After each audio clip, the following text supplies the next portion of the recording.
This looks like just another bolt. It secures the harmonic balancer to the crankshaft and is perhaps similar in size to a lug nuts. But don't be fooled by the size. It can be a real challenge to remove.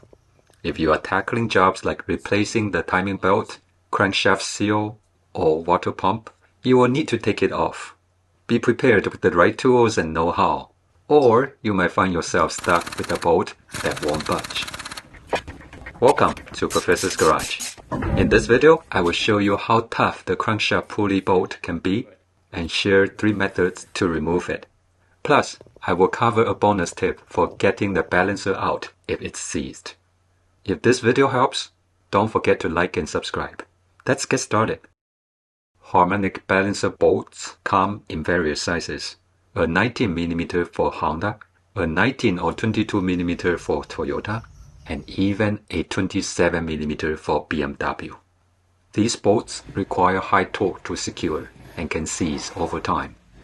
Some, like the 19mm bolts on Honda engines, are especially tough to remove. Today, I will demonstrate 3 methods for removing them using a Honda V6 engine. We'll start with the most common approach, using a socket and breaker bar, and then explore 2 effective alternatives, with or without special tools. Let's dive into the first method, which is the default for those with basic tools. So this is the setup. The one on the outside is the holder with a ratchet or breaker bar and certain structure to support it to hold it in place. The idea is that you make sure that the balancer doesn't turn clockwise when you try to loosen the bolt. And then I'm trying to use this 19mm socket with a long extension and a long breaker bar. And now you can try to see if you can break it loose. If I lean my whole body on the breaker bar, it's still not enough to break loose the bolt. With the breaker bar, you will never be able to remove it. You will need a cheater bar as a longer extension of the breaker bar to break it loose. But as you can see, it's tricky. Many people tried it. You may be able to get it done. You may not. You need a backup plan. This is a regular 19mm impact socket.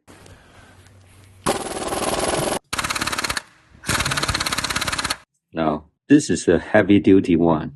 Right, if you compare, it's the same 19mm socket, but look at how thick this is. This is a very thick socket, at least 3 times of the mass of this regular socket. We are going to try this to remove the bolt.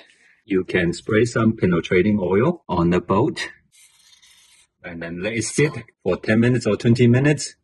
Okay, we are going to give this very thick 19mm impact socket a try. This impact wrench is rated 400 something less than 500 pound-feet of torque. Usually this is not enough to take the bolt off, which normally requires over 1,000 pound-feet of torque. But with this heavy-duty socket, lots of mass in there, we will be able to take it off. Moment of truth.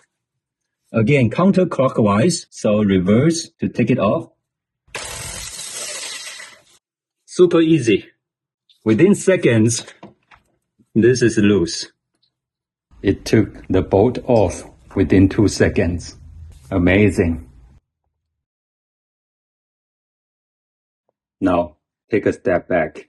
If you do not have an impact wrench and the heavy socket, maybe you only have basic tools like a breaker bar and the regular socket here, what can you do? Here is your final result. To use the car starter as your impact wrench. But you need to know exactly what you are doing here and know the risks, and that your engine design support this method. Aside from the risk that things can spin out of control, make sure you have the right hand bolt and the balancer actually spins clockwise so that when the starter turns the engine, it's going to loosen the nut. So let's say we can secure this bolt with the socket, make it locked in this place, and then we are going to turn the engine with the starter.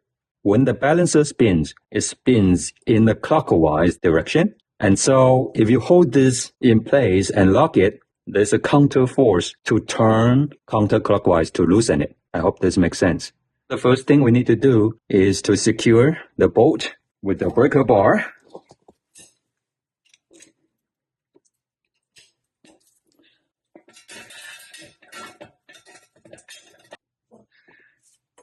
Do not use this. This does not belong here for this method because what we want to secure here is the bolt. So keep the bolt in place with this setup.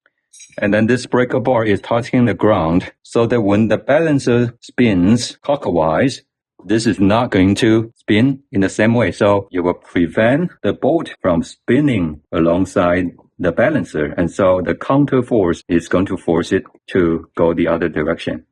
The idea is to use the battery, and hopefully you have a strong battery to drive the starter, which is down there, to turn the engine, right, which essentially crankshaft the balancer to spin. You need to make sure that the engine will actually not start.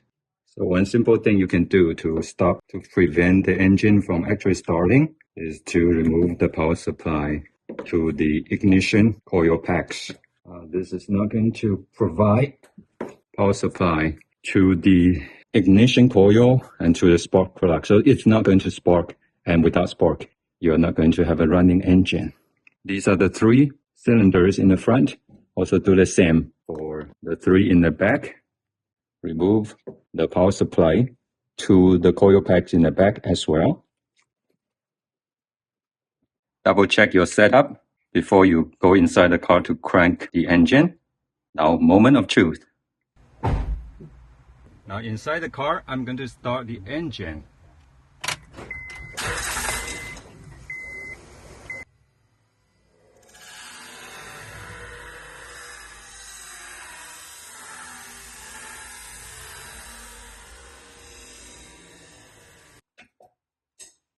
It's loose. So the starter method works, no problem. It requires a really high torque to install it.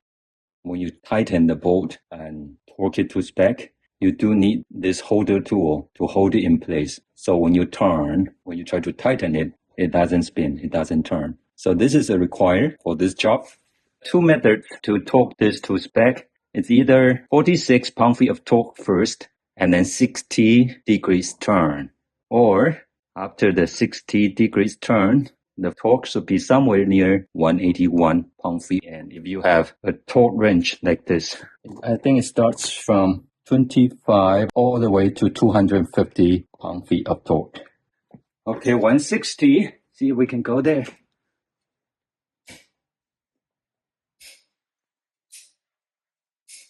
Okay, this is 160. And finally, 181. Yeah, good. 181. Great. It's a good exercise, let me tell you. And then over time, because of corrosion, it can seize, and that makes it even more challenging to remove. But in this tutorial, we have covered major methods for this removal. This big socket is what I highly recommend for this job. This will make your job so much easier with an impact wrench. I have to say that impact wrench, you need to at least have like about 500 pound-feet of torque. So I just checked the product description for this impact wrench. It's rated 450 pound-feet of torque. Many people said online that you need at least 600 pound-feet to deliver the torque required to remove the bolt. I was able to do it on this engine, partly because this was not my first time, because I did remove this 5 years ago for the timing belt project. It might not be as tight from the factory after so many years. So the second time you remove it, it may be easier. So once the bolt is removed, and you also remove the serpentine belt, the drive belt on the Honda engine, this balancer can be easily removed. Just pull it out. You do not need the puller tool to remove the balancer itself. On other engines, such as on Toyota or BMW, you will need a puller set like this.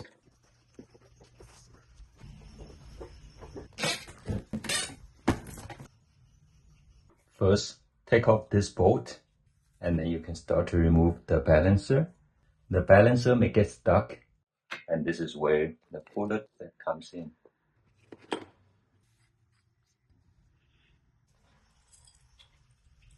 You thread them on to the balancer so they are attached.